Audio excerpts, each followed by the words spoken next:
tadi ya, kalau nggak salah ya. Bagaimana kemudian ketika di bulan Ramadan justru ada tugas-tugas dari sekolah yang justru membuat anak-anak kita merasa terbebani gitu ya.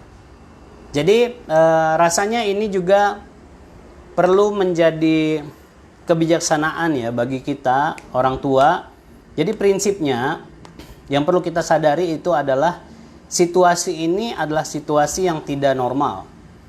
Ya, situasi pandemik ini adalah situasi yang tidak normal untuk kita semua. Untuk sekolah, untuk pesantren, untuk orang tua, untuk anak-anak, kita semua merasakan situasi ini. Situasi yang tidak normal ini dan datangnya kan tiba-tiba. Ya, kalau misalnya bencana alam yang lain, ya, kalau misalnya gempa bumi atau mungkin ada tsunami atau apapun, itu bisa ada dipantau sebelumnya, bisa ada mungkin antisipasi sebelumnya. Tapi untuk urusan corona ini ya, kita semua nggak ada yang siap nih.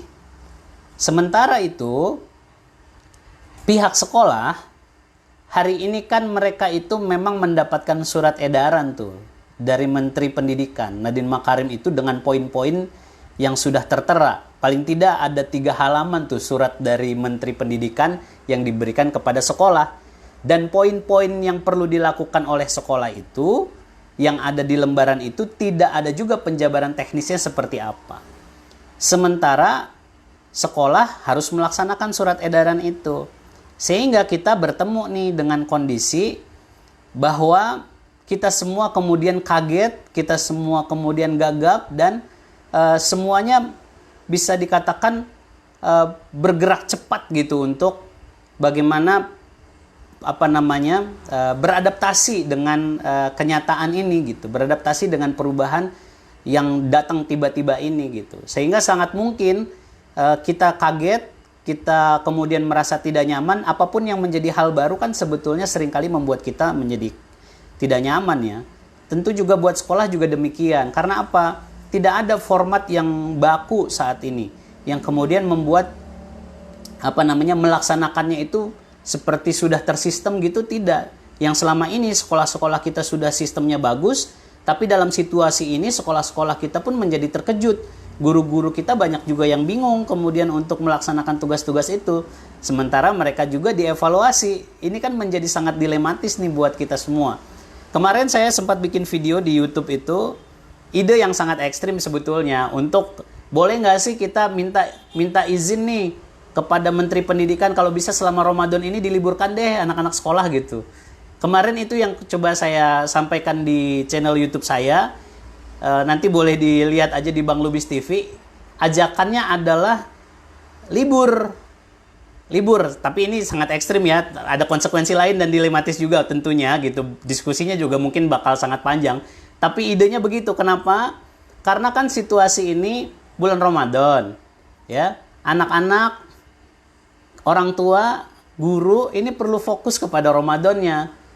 Dan kita tahu bersama dengan tugas-tugas yang diberikan oleh sekolah, bukan cuman anak kan yang stres dan terdampak, orang tua juga kena dong gitu. Bahkan, tapi ini yang sering kali nggak dirasakan oleh kita semua, sebenarnya yang paling stres juga salah satunya adalah guru gitu. Dengan semua target-target yang diberikan kepada mereka gitu. Nah, sehingga kemarin idenya boleh nggak sih kita Ramadan ini libur aja lah, biar anak-anak kemudian fokus di rumah memperbaiki kualitas Ramadannya, termasuk juga guru. Guru kan kemudian juga punya keluarga gitu. Boleh nggak biar gurunya juga fokus Ramadan di rumah bersama keluarga gitu. Ya ini hanya sekedar ide aja lah gitu ya. Kalau tiba-tiba didengarkan, dilaksanakan kan alhamdulillah ya. Tapi kita nggak tahu lah nanti seperti apa ya. Idenya begitu, tapi kalau misalnya enggak pun tetap ada kegiatan pembelajaran dari sekolah. Poin saya adalah kita sebagai orang tua nih, itu anak kita. Anak-anak kita di rumah itu adalah tanggung jawab kita, pendidikan kita. Sehat dan warasnya pikiran mereka itu tanggung jawab kita gitu ya. Boleh aja pada bikin tugas, bikin target dan lain sebagainya kepada anak kita, tapi kita sebagai orang tua perlu tahu nih seperti apa batasan kemampuan anak kita. Kita yang kenal sama anak kita. Sehingga bukan juga membiarkan anak kita, tapi bagaimana kita memotivasi anak kita untuk mempersembahkan yang terbaik yang dia mampu dalam mengerjakan tugas-tugasnya. Mengerjakan semampunya itu, tugas-tugas itu adalah artinya bukan dengan bermalas-malasan, tapi anak kita mengerjakan sekuat tenaga dan kemampuan dia. Ketika dia sudah merasa ya sudah bersungguh-sungguh dan sudah melaksanakan dengan semua kemampuan maksimalnya, sudah cukup gitu. Poin penting yang perlu terus kita ulang-ulang pada anak kita, yang perlu tetap engkau jaga di dalam hatimu adalah kegembiraan dan kebahagiaanmu. Tugas-tugas itu adalah untuk melatihmu, untuk menjadikan dirimu lebih kuat dari sebelumnya gitu. Tapi poin pentingnya adalah tetap bahagia. Jadi bukan membiarkan anak kemudian mau dikerjakan silakan, enggak ya udah, bukan gitu juga. Tapi kita dampingi tetap poin-poin edukasinya itu sampai kepada anak kita agar anak kita berusaha juga gitu. Jadi bukan mengabaikan, tapi anak kita tetap berusaha semaksimal kemampuannya, tapi poin pentingnya dia tetap bahagia. Kalau kamu capek nak, istirahat aja dulu gitu kan. Kalau kamu pengen main, main juga dulu gitu. Tapi alhamdulillah kalau di rumah sih ya, dengan anak-anak yang saya lakukan adalah mengajarkan kepada mereka untuk menuntaskan dulu semua pekerjaan mereka, semua kewajiban mereka. Jadi kalau di rumah yang kita bangun kebiasaannya begitu, silakan beresin dulu tanggung jawabnya. Kamu udah punya checklist kegiatanmu hari ini, kamu udah punya checklist belajar kamu hari ini, beresin dulu semuanya. Ya, ketika udah beres kamu bebas nih mau ngapain. Karena kamu kalau misalnya masih ada pekerjaan, masih ada tugas yang belum kamu selesaikan, terus kamu mainan, kamu bersantai, pasti beda menikmati santai dan mainannya kalau kamu masih punya tugas. Tapi kalau tugasmu udah selesai, bersantainya bisa lebih enak. Nikmatnya bersantai itu kalau tugas kita udah selesai. Jadi anak-anak bisa kita ajak untuk kemudian menyelesaikan dulu tugas-tugas mereka, baru ya bersantailah, mau nonton, mau mainan, apapun lah. Terserah mereka gitu untuk kemudian membahagiakan diri mereka. Gitu barangkali ya Uni Nova yang bisa kita share menjadi ide bagi kita. Poinnya adalah menjaga kebahagiaan dan kegembiraan bagi anak-anak kita. Tugas-tugas ya saya kira sekolah juga perlu lah ya bagi kita juga ya dengan sekolah ini berkomunikasi. Jadi poin pentingnya adalah komunikasi antara orang tua dengan pihak sekolah juga untuk berdiskusi, mengkomunikasikan kondisi-kondisi di lapangan seperti apa. Insya Allah saya sangat yakin sekolah-sekolah kita ini niatnya juga baik, ingin mempersembahkan yang terbaik juga, karena mereka kan tidak mau juga ya kemudian anak-anak didik mereka ini kehilangan kesempatan belajar. Guru-guru kita itu ingin anak-anak kita itu mendapatkan kebaikan juga, meskipun mereka tidak bertemu. Saya sangat yakin guru-guru juga kangen dengan murid-muridnya dan ingin tetap murid-murid ini mendapatkan pendidikan yang terbaik, sehingga apa yang dilakukan oleh guru-guru ini juga sebetulnya perlu kita dukung dan support. Tapi untuk mencari yang sisi yang lebih baik, bagus kita untuk kemudian berdiskusi dengan guru tentang situasi di lapangannya seperti apa atau jalan tengahnya seperti apa. Saya sangat yakin ada yang bisa terus di-adjust, bisa disesuaikan, karena memang sebetulnya apa yang kemudian diberikan tugas-tugas itu kan fleksibel juga lah gitu. Itu sebetulnya masih bisa dibincang dari sekolah dengan orang tua. Jadi poinnya diskusi agar match lah antara guru, orang tua dan siswa. Insya Allah begitu.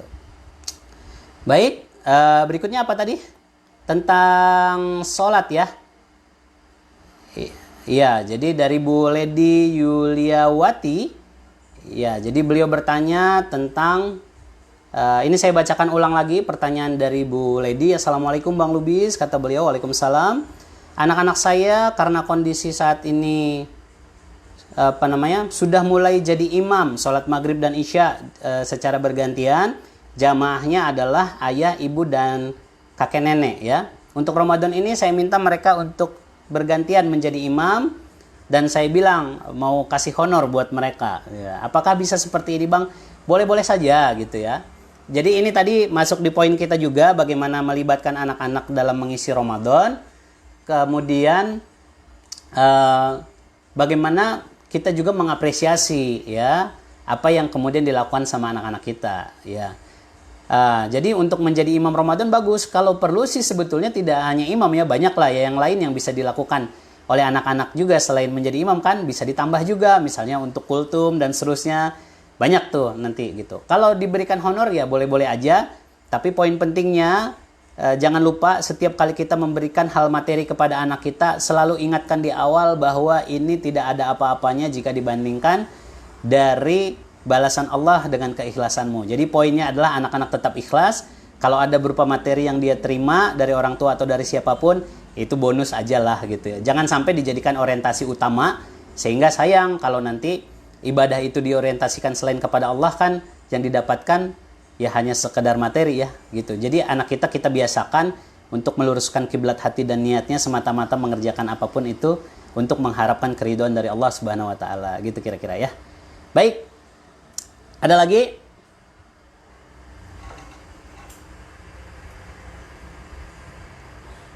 Oh, siap.